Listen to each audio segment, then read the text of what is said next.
Fomos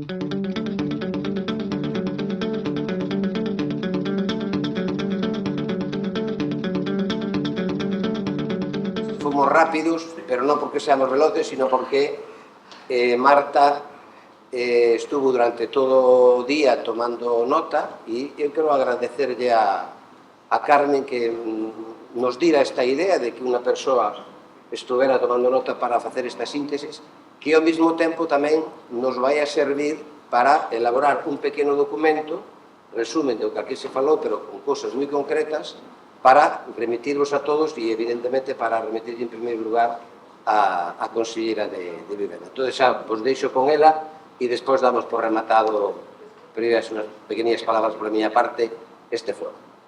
Bueno, pois moi boa tarde. Foi un placer estar aquí todo o día en Monforte. Tivemos a fortuna de estar climatizados e fuxir desta calor da Ribeira Sacra. Bueno, comezamos aquí un pouco con estas últimas ideas sobre a idea de un pacto, dunha estrategia de consenso. Unhas achegas deste foro que poñen de manifesto que o principal reto da Ribeira Sacra reside na incapacidade para mobilizar un parque inmobiliario moi amplo que permanece baleiro, ruinoso ou infrautilizado. Por poñer cifras que saíron de aquí tamén, das que destes, vos, ao longo do día, falamos de 26 municipios moi diversos, falamos de Monforte, categoría de cidade, moita parte da población no casco urbano, pero tamén de municipios rurais de poboación moi dispersa e moi pouco poboados, máis na parte de Ourense, pero tamén na parte de Lugo. Na parte de Ourense a fragmentación municipal é máis común que na provincia de Lugo. Falamos de 70.000 habitantes, unha población en declive, non? Estábamos dando datos de como se decima a poboación desde que rematan as vagas de migración grandes de América nos anos 20 do século XX, como volven a reducirse despois nos anos 40, 50 coas migracións a Europa, noutros contextos tamén fabrís da Península Ibérica, e como siguen decimándose, como seguimos perdendo poboación, gañan as capitais de provincia, no caso de Lugo e Ourense, pero prácticamente o resto do territorio vai perdendo poboación. 70.000 habitantes, 80.000 inmobles percibidos como baleiros, malia que moitos dos seus propietarios non o conciban como baleiros ou digan que non están baleiros, que teñen algún uso, que teñen apeiros guardados, que os empregan unha fin de semana cada 3 anos para calquera cousa. Falamos tamén de un censo de 400 demandantes de vivenda pública nestes municipios da Ribeira Sacra, e se falou dunha oferta ínfima en venda libre, aínda máis ridícula en alugueiro, non? Neste caso, este contexto de perda de población, de envellecemento, de atraer e reter talento, non? Porque tamén necesitamos xente que veña de fora, pero tamén necesitamos que as persoas que só desde aquí non teñades que marchar necesariamente para desenvolver a vosa vida profesional. A vivenda convértese nun elemento estratégico para garantir un desenvolvemento económico e social do territorio. A recuperación do parque existente debe situarse neste centro das políticas públicas, apostando pola rehabilitación, pola reutilización do patrimonio xa construído e tamén nunha aposta residencial en núcleos xa consolidados. Esta idea de onde construímos e por que esta ordenación sustentable do territorio tamén. Porque, bueno, temos un territorio moi atomizado, moi disperso, pero mellor non precisamos crear máis núcleos nin outro tipo de construccións en calquera sitio. O diagnóstico evidencia tamén que a solución requiere unha gobernanza coordinada e unha estrutura técnica estable, así como a necesidade de dirimir realmente se hai un modelo para este territorio e cal é o modelo que queremos, non? Que precisamos. Falouse de parque xurásico, falouse de parques temáticos, falouse de vivir, falouse de se é posible atopar esta aurea mediocritas, esta vía do medio entre os dous modelos, non? Non estamos nas marxes de xentrificación, evidentemente, de Santiago de Compostela, pero, bueno, xa comentou aquí, por exemplo, o alcalde de Sober, que os pisos turísticos en según que poboacións de Monforte sí que supoñen unha presión para o aluguer residencial para tempo completo. Neste sentido, non, Tamén se fai moi un reto, un desafío, esta complexidade administrativa, todas as figuras non de protección, as administracións implicadas, esta atomización competencial e territorial, e a falta dos profesionais ligados aos oficios da construción, desde fontanería, carpintería, albaneis e demais, que dificultan a posta en marcha de actuacións plausibles.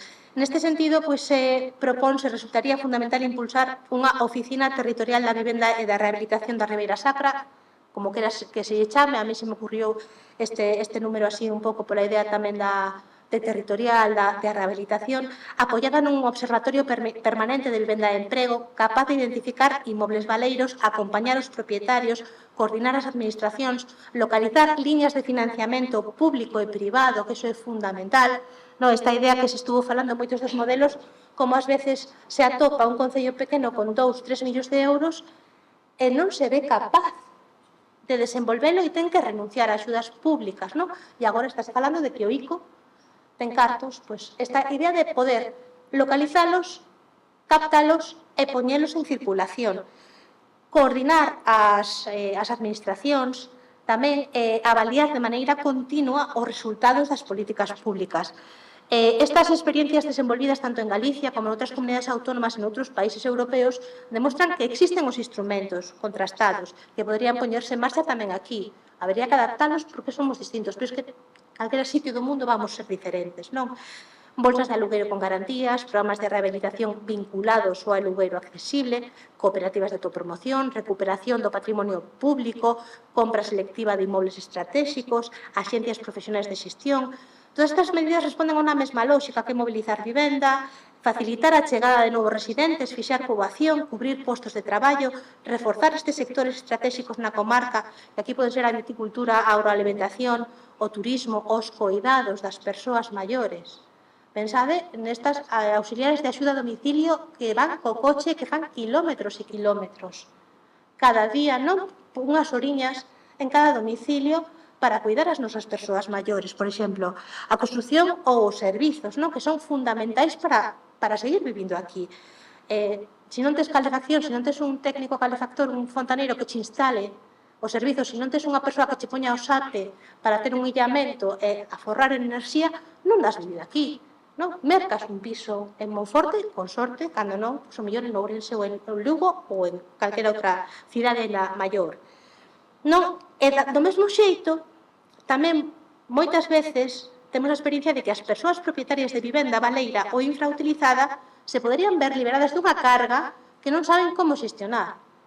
Ti tes a herdanza, na parroquia onde naceron os teus avós, non vives aquí, non vas vivir, non tes o tempo, non tes os recursos, o mellor eres moi maior e non podes, e se tes un instrumento que che di, mira, fágome cargo eu, poño en circulación, é que a mellor hasta te desfás da propiedade porque non a necesitas para nada, porque non é o teu medio de vida, E estas veces, para o que pode ser unha herdanza moi emocional, para outras persoas acaba sendo realmente tamén unha carga e unha responsabilidade que non sabe como acometer.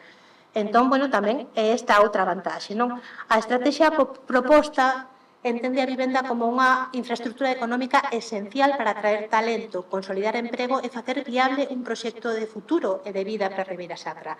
Isto require unha estreita colaboración entre administracións públicas, empresas, propietarios, profesionais e entidades sociais, integrando as políticas de vivenda co emprego, a mobilidade, os servizos públicos e a planificación territorial, a cooperación público-privada e a coordinación supramunicipal aparecen así como condicións imprescindibles para afrontar un reto que supera o ámbito de actuación de cada concello por separado.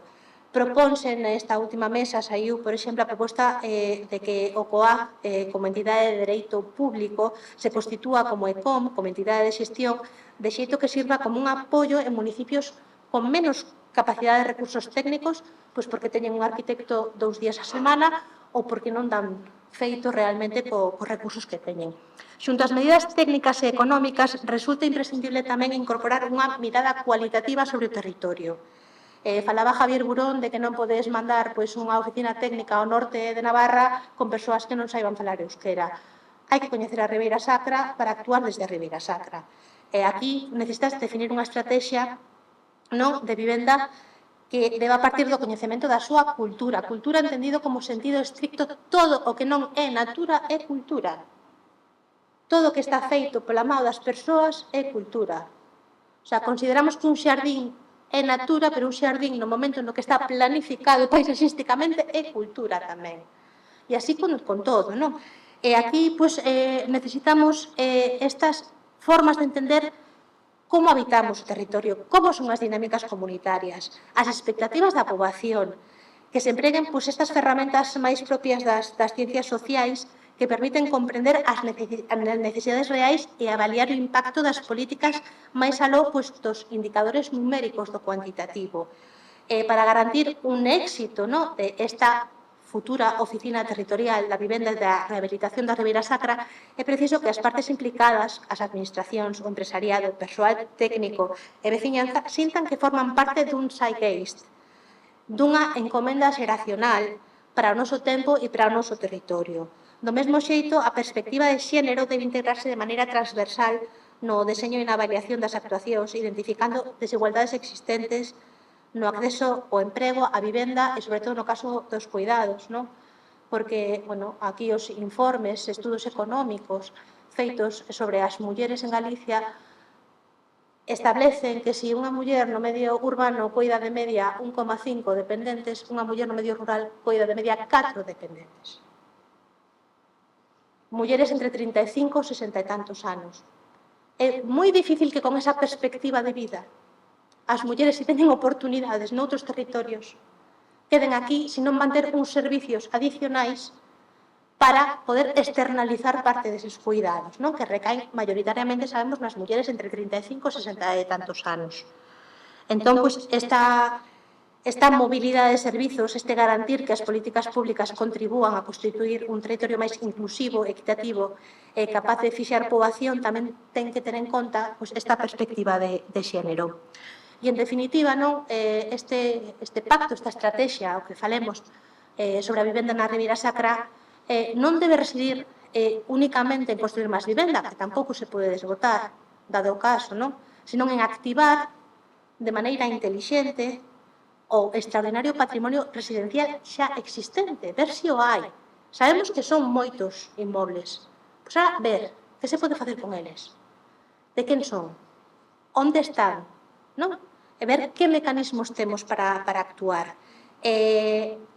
Unha capacidade técnica, de colaboración institucional. A visión do futuro debe traducirse en obxectos medibles, como esta movilización progresiva de centros de vivenda para un alugueiro asequible, a creación dun mercado residencial estable e a atracción de novos fogares e traballadores, para converter a vivenda no motor dun territorio máis dinámico, máis cohesionado, competitivo e atractivo para vivir, para traballar, para emprender e para investir, porque a Ribeira Sacra, ademais de ser un sitio excepcional, que é un recurso e un atractivo turístico de primeiro orde, ten que ser primeiro un sitio vivible para a xente que está aquí e para a que queira vir. Este é o documento de conclusión.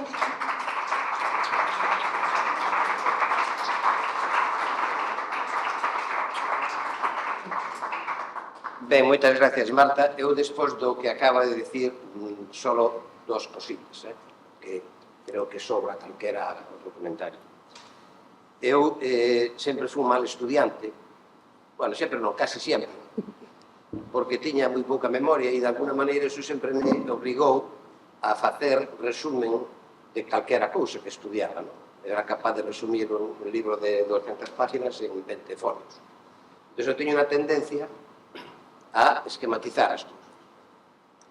E me quedo con a frase dese extraordinario documento, que é a necesidade que temos de crear unha estructura técnica estable. Evidentemente, temos que impedir a duplicidade de funcións. Eu, a estas alturas, mira que levo leído cousas nos últimos meses para situarme mellor aquí, non sei todavía, non sería capaz de dicir, a Xunta de Galicia fai isto, a Diputación fai isto, os concellos fan isto. Entón, esa estrutura estable é a nosa base fundamental, o que necesitamos. E temos que facelo en colaboración con todos, de unha maneira especial, ca administración, para non duplicar ni esforzos humanos, ni esforzos económicos. Pero eu si teño claro, ahora mismo, que eso é o que necesitamos. E desa estrutura, en esa estrutura seremos capaces de empezar a desenvolver rapidamente, ou por lo menos o máis rápido que seamos capaces, todo o que aquí se plantexou. Con tranquilidade, sin prisas, pero sí con contundencia e eficacia. Eso é o que eu, sinceramente, creo. A media mañá lle preguntaba a Luis Guitián, a meu amigo Luis Guitián, si tiña claro que tiñamos que ir a por isto. E me contestou, sí. Bueno, pues, el non é calquera, el é o presidente do Consorcio de Turismo da Ribeira Sacra. Temos que empezar ese traballo. O traballo vamos a empezar na primeira reunión que teñamos a conselleira, que seguramente que traeremos cousas interesantes. Estou convencido. E se nos equivocamos no diagnóstico, que alguén nos lo diga. Non pasa nada. Eu, desde logo, non teño medo a que nadie me diga que isto non é o correcto. Que o diga, porque entonces impedimos un error. Pero se nadie nos dice que hai un camiño diferente, nós temos que pelear por eso. É que nos vai a vida nesto. Nos vai a vida. Entonces, eu aquí o único que pido é que todos os actores, todas as partes integrantes, todas, sin exclusión, fagamos un esforzo para abordar este problema, porque este é o problema, xunto con ser capaces de aterle xente a Ribeira Sacra, que temos que abordar con contundencia. Se non somos capaces deso, temos a batalla perdida. Por tanto, eu remato xa e darvos as gracias a todos, sin exclusión, desde os que vides de cerca hasta os que vides de lexos. Simplemente, eu, Javier Burón, tuve a primeira persona que eu falei cando empezamos a pensar este foro, a primeira. Tengo que dicir que me axudaches moitísimo a hora de enfocar determinadas cousas que eu non tiña nin idea. Ojalá esta relación que hoxe nace continúe, porque eu creo que tanto tú, como Artur, como o alcalde de Luis, o alcalde de Navas de Luis Calderón, como todas as persoas que estamos aquí, vamos a necesitar ese apoio, esa formación, ese conocimiento, esas experiencias. Non para facer o que alguén de fora quere que fagamos, para facer o que nos necesitamos facer, que non sabemos facer as cousas ben. Pero temos que mirar hacia fora tamén para tomar nota e facer as cousas mellor. Porque hai algo claro, e remato. Temos que facer algo distinto do que fixemos hasta ahora. Algo distinto. E a culpa non é de nadie. Non, eu, xa me conocedes, non perdo unha neurona en botarlle a culpa a nadie. A culpa é de todos. Entonces, vamos a ver que facemos e vamos a pensar e empezar ese camiño entre todos. Gracias a todos e, de verdad, podedes ir tranquilos e tranquilas porque este foi un foro tremendamente productivo. Vos lo garantizo. Moitas gracias.